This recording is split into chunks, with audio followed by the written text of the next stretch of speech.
ముందుగా మనం power supply section గురించి తెలుసుకుందాం. Samsung model number max 370R stereo amplifier అండి ఇది. దీంట్లో కంపెనీ కూడా ఇచ్చినటువంటి ట్రాన్స్ఫార్మర్ వోల్టేజ్ని మనం చూసినట్లయితే ప్రైమరీ వోల్టేజెస్ కింద 110 volts AC ఒకటి, 230 volts AC ఒకటి ఇవ్వటమైంది. అదేవిధంగా సెకండరీ వోల్టేజెస్ మనం చూసినట్లయితే ఫ్రంట్ ప్యానల్ ఆపరేటింగ్ కొరకు 3 volts మరియు 30 volts ఇవ్వటమైంది.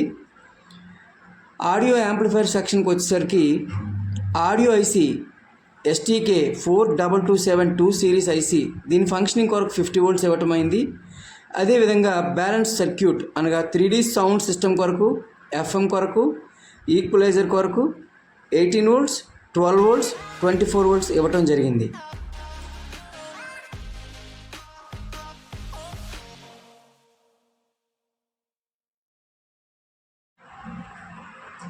ఇక మనం సబ్బూఫర్ యాంప్లిఫైర్ సెక్షన్కి వచ్చినట్లయితే నేను యూజ్ చేసిన ట్రాన్స్ఫార్మర్ మ్యాక్స్విన్ కంపెనీ HD ట్రాన్స్ఫార్మర్ అండి. ఈ ట్రాన్స్ఫార్మర్ అన్ని ట్రాన్స్ఫార్మర్స్ కన్నా చాలా కాస్ట్లీయెస్ట్ ట్రాన్స్ఫార్మర్ అండి. ఈ ట్రాన్స్ఫార్మర్ ఎందుకు ఇంత కాస్ట్ అంటే యాంపియర్ విషయంలో ఏమాత్రం కూడా రాజీ పడదు, పర్ఫెక్ట్ యాంపియర్స్ వస్తుంది. అదేవిధంగా వోల్టేజెస్లో కూడా ఎగ్జాక్ట్ వోల్టేజెస్ వస్తాయండి. హీటింగ్ ఇష్యూస్ అనేది అస్సలు ఏమాత్రం కూడా ట్రాన్స్ఫార్మర్లో ఉండదు. అంత పర్ఫెక్ట్గా వర్క్ అవుతుంది కాబట్టి దీని కాస్ట్లీ కూడా అంత ఎక్కువగా ఉంటుంది.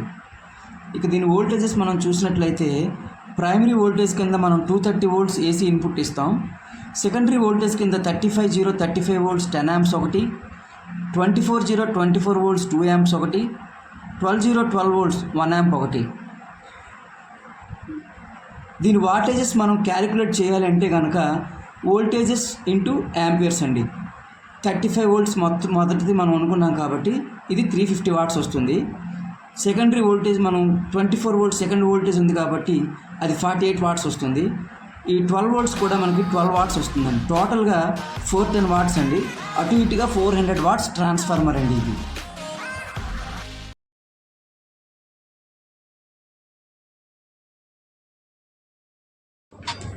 ఇది జీటెక్ కంపెనీ వారి సాఫ్ట్ స్టార్టర్ అండి. దీని తాలూకా బెనిఫిట్స్ ఏంటంటే సెట్ ఆన్ చేసినప్పుడు బ్యాక్గ్రౌండ్ డిస్టర్బెన్స్ అనేది ఏమాత్రం కూడా రాకుండా ఇది ఎంతో యూస్ఫుల్గా ఉంటుంది. అంతేకాకుండా సెట్ రన్నింగ్లో ఉండగా మనం ఫ్యాన్ వేసినా, ట్యూబ్లైట్ వేసినా, ఎటువంటి ఎలక్ట్రికల్ ఎక్విప్మెంట్స్ మనం యూజ్ చేసినా సరే బ్యాక్గ్రౌండ్ డిస్టర్బెన్స్ అనేది యాంప్లిఫైర్కి ఏమాత్రం రాకుండా సెక్యూరిటీగా ఉంటుంది. అంతేకాకుండా హై వోల్టేజ్ నుంచి కూడా ఈ సాఫ్ట్ స్టార్టర్ అనేది ఎక్విప్మెంట్ని కాపాడుతుంది.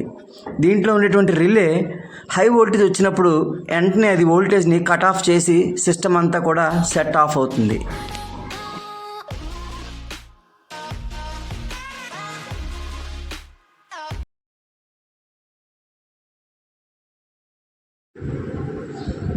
మనం బ్రిడ్జ్ రెక్టిఫైర్ సర్క్యూట్ గురించి తెలుసుకుందాం. ఇది సెసుటో కంపెనీ బ్రిడ్జ్ రెక్టిఫైర్ అండి. దీంట్లో 2 రకాల రెక్టిఫైర్స్ ఉన్నాయి. ఒకటి DPS రెక్టిఫైరు, 2 SPS రెక్టిఫైరు. ఈ DPS రెక్టిఫైర్ గురించి ముందు మనం తెలుసుకుందాం. దీంట్లో వాడిన స్పేర్స్ ఏంటంటే మెటల్ డయోడ్ కింద 5010 మెటల్ డయోడు, 10,000 MFD 63 volts డిజీ క్యాప్ కెపాసిటర్స్తో 4 కెపాసిటర్లు వాడటం జరిగింది. అదేవిధంగా SPS రెక్టిఫైర్లో 7812 regulating IC, 7805 regulating IC, 1000 MFD 25 volt capacitors 4 use చేయటం జరిగింది. ఈ రెక్టిఫైరు మనకి ట్రాన్స్ఫార్మర్ నుంచి వచ్చే AC వోల్టేజ్ని DC వోల్టేజ్ కింద కన్వర్ట్ చేయడానికి ఉపయోగపడుతుంది.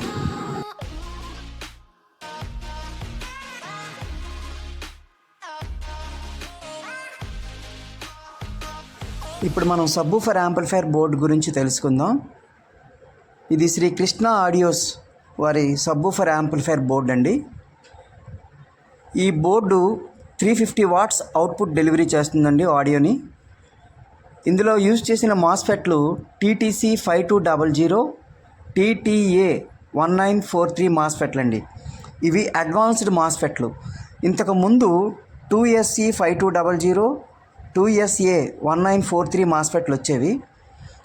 అది 100 watts రెండు ట్రాన్సిస్టర్లు కలిపి 100 వాట్స్ అవుట్పుట్ డెలివరీ ఇస్తే ఇది ఎగ్జాక్ట్గా 100 to 125 వాట్స్ డెలివరీ ఇస్తుందండి.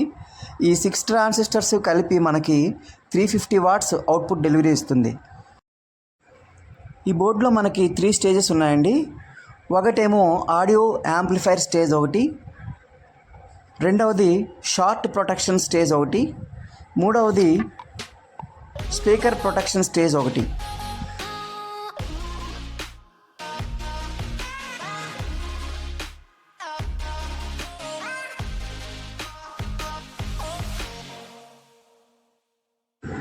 ఇప్పుడు మనం సబ్వూఫర్ ప్రీ యాంప్లిఫైర్ బోర్డు గురించి తెలుసుకుందాం. సబ్ యాంప్కి కావాల్సినటువంటి ఆడియో సిగ్నల్ మనకి ఈ బోర్డు ద్వారానే కావాల్సినటువంటి ఫ్రీక్వెన్సీలో సబ్వూఫర్ సిగ్నల్ వెళ్తుందండి. దీనికి మనం ఇన్పుట్గా left audio signal, right audio signal ఇస్తాము. దాని నుంచి బాస్కి సంబంధించినటువంటి సిగ్నల్ని తీసుకొని మోనో కింద కన్వర్ట్ చేసి సబ్వూఫర్ యాంప్లిఫైర్కి అందించడం జరుగుతుంది. ఇది శ్రీకృష్ణ ఆడియోస్ బోర్డేనండి. దానికి ఈక్వల్గా సరిపోయినటువంటి బోర్డు డిజైన్ చేశారు. ఆ బోర్డునే నేను యూజ్ చేయడం జరిగింది.